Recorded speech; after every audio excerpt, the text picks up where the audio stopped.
férule de monsieur le gouverneur de la région de Diourbel. Les autorités municipales des communes de Yoff, des Parcelles Assainies, bref, de toute la ville de Dakar sont ainsi représentées. Les autorités religieuses ici présentes, les chefs coutumiers, les notables de la ville de Dakar, les confrères musulmans, les frères condisciples mourides en général et surtout les daïra et kuréel de Khassaïd, hommes et femmes qui se sont tous mobilisés pour donner tout l'éclat et la réussite qui marquent cette célébration.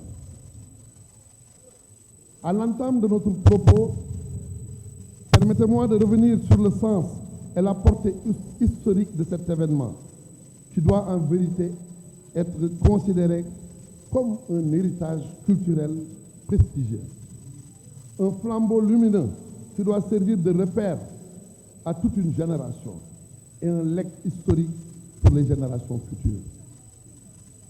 La prière très mémorable de Khadim Rassoul sur l'océan Atlantique le 21 septembre 1895 fut certes un événement inédit, un fait authentiquement rapporté dans les sources documentaires les plus crédibles en milieu mouride, un fait rarissime dans les annales de l'histoire ou dans les récits des prodiges des hommes de Dieu.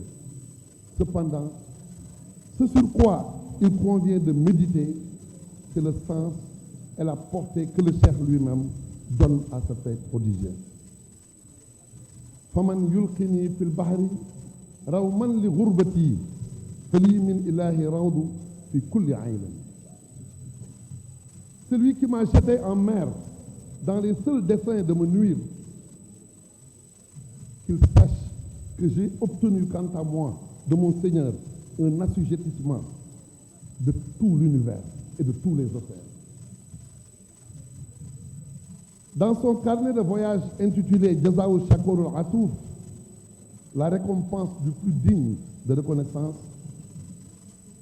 Cheikh Khadim ne relate pas cette prière sur l'océan pour exhiber un miracle. Non. Au contraire, tout au long de l'ouvrage, il insiste uniquement sur l'exaltation de la grandeur de Dieu, le dominateur, celui qui peut dompter les cieux et la terre au profit de ses adorateurs. Au regard de cet enseignement plein de sagesse, nous pouvons comprendre que la valeur la plus sûre et la plus manifeste que notre vénéré Cheikh a voulu faire retenir à la postérité reste uniquement sa soumission totale à Dieu, son obéissance inconditionnelle à Dieu et son intransigeance dans le respect des recommandations divines. Aujourd'hui, il y a une nuée spectaculaire de toute une génération vers Khadim Rassoul, ce libérateur, revivificateur exceptionnel de l'islam. Mais aujourd'hui, nous allons nous intéresser à la place qui revient aux femmes de ce pays, d'abord. Et particulièrement celles de Dakar, qui ont l'honneur et la faveur exceptionnelle d'être en ligne de mire dans cette commémoration de la prière historique de Cheikh Khadim sur l'océan. En effet, le kuréel Fatali Djouli, qui a pris date avec l'histoire dans la célébration de cette prière mémorable depuis 1995, sur l'initiative de Cheikh Mohamedou Muntakha lui-même, avec la bénédiction de Serigne Saliou, a connu dès les premières heures l'engagement et la détermination constante d'une élite féminine, très dynamique et aux actions tout à fait méritoires.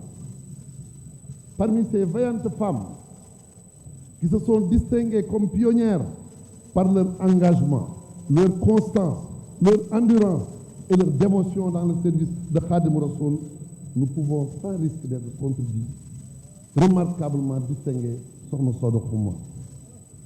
À l'endroit de qui Sokhna Maïmouna Mbacké avait dit, la fille cadette de Cheikh Khadim, elle avait dit, c'est moi qui dirige le kuréel, mais c'est Sokhna Soda Khouma qui me seconde. Aujourd'hui, après 30 années de parcours, Sokhna Soda Khouma a en vérité toutes les compétences requises pour diriger le kuréel. avec son expérience, son honnêteté, son efficacité, sa loyauté, avec lesquelles elle a toujours soutenu tous les dirigeants qui l'ont précédé dans cette charge. Ô vaillantes femmes de Dakar, permettez-moi de m'adresser à vous pour vous exhorter en ma qualité de frère condisciple, compagnon de même but, choisi par le Khalife pour accompagner Sokhna Soda Khouma dans ses nouvelles fonctions. Je réitère que la primauté n'est pas l'apanage des hommes. Vous pouvez bel et bien surpasser vos pairs par l'effort dans la quête du savoir, la pratique de la religion et l'assimilation des valeurs léguées par notre vénéré chef. Il est vrai que le monde d'aujourd'hui est envahi par des menaces et des agressions de tout genre, mais cramponnez-vous aux enseignements légués par votre modèle, Sokhna Jaaratullahi Mariama Bousso. Sa mission sur terre, qui est de 33 années, a ressuscité toutes les valeurs incarnées par la lignée des prestigieuses femmes de l'islam. Chassez toujours avec la dernière énergie les démons de la division qui vous affaiblissent et vous éloignent de l'agrément de Dieu.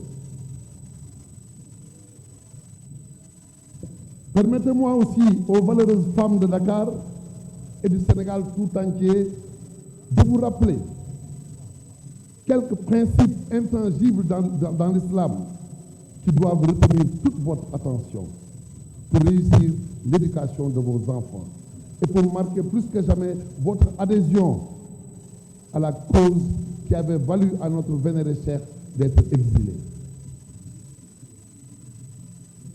Vous êtes la première école pour bâtir une société juste, équilibrée et harmonieuse. Puisse Dieu vous soutenir dans cette mission très noble par la bénédiction de Khadim Rassoul. Une mère doit d'abord être un modèle, car elle constitue la première école qui accueille l'enfant dès le bas âge.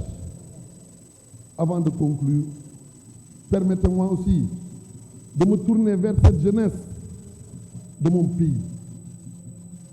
Si on se proposait d'évaluer aujourd'hui le verdict du Conseil privé du 5 septembre 1895, ce tribunal d'exception qui avait décrété qu'il y avait lieu d'interner Cheikh Ahmadou Bamba au Gabon jusqu'à ce que l'agitation causée par ces enseignements soit oubliée au Sénégal, on serait amené à clamer haut et fort que la victoire de notre vénéré Cheikh est retentissante et reste sans appel. Aujourd'hui, c'est un attrait irrésistible et une rouée de la jeunesse vers notre vénéré Cheikh Khadim Rassoul, qui ne cesse de foudroyer les cœurs. C'est toute une jeunesse qui est de plus en plus portée vers l'attachement à la Mouridia et à la déclamation des Khassaïd écrits par Khadim Rassoul. Ô jeunesse de mon pays, donnez la priorité à la quête du savoir et à l'attachement à votre identité culturelle. Respectez rigoureusement les prescriptions de l'islam ainsi que les valeurs de culture et de civilisation léguées par Khadim Rassoul. Si vous avez l'ambition de surpasser vos contemporains, vous avez aujourd'hui la faveur providentielle et imméritée de vous consacrer à la lecture et à la déclamation des Khassaïd. C'est une félicité. Persévérez dans cela, car c'est la clé de la réussite et de tous les succès. Nous vous invitons toutefois à être plus regardants sur les règles de bienséance qui s'accordent à la lecture des Khassaïd et à leur déclamation. Car ces écrits renferment tous les secrets de la mention des noms sublimes de Dieu et des panégyriques sur le prophète Muhammad sallallahu alayhi wa sallam. C'est le gage pour obtenir les innombrables bienfaits qui y sont enfermés. Il faut toujours être dans un état de pureté et de recueillement, d'humilité et de circonspection. Car, comme l'enseigne Cheikhoul Khadim, dans son ouvrage intitulé Massalikul Jinan, vers 320-321, les endroits où se fait l'évocation. yéen ñii di ñu seetaan jaaree ko ci YouTube su ngeen bëggee jot suñu publication mën ngeen abonné Al Mouridiyyah TV te bu leen fàtte laal cloche bi.